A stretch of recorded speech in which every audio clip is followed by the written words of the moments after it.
Hi, welcome to my very first TikTok video.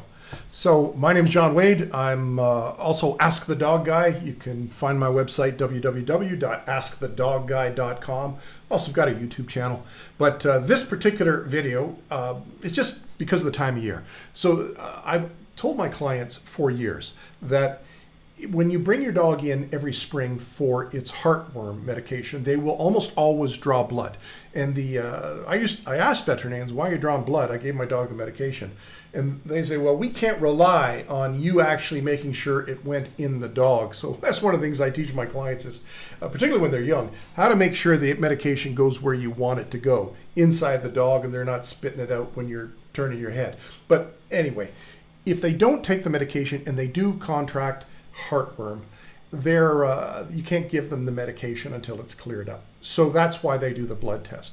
So my suggestion is when your dog is at peak health, that's the time to draw blood and have a full blood panel done on your dog. But rather than take your dog in for that as a special appointment, I would say kill two birds with one stone. If it's a heartworm appointment, tell them draw enough blood, get me a full blood panel, put it on file. I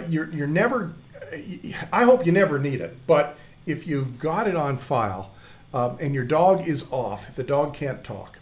So rather than comparing your dog's blood panel to dogs, which is, it's a useful tool, just like humans is, it's always very useful to compare apples and apples rather than apples and sort of apples. So the other dogs in general could be males and females, toy breeds, giant breeds, different ages.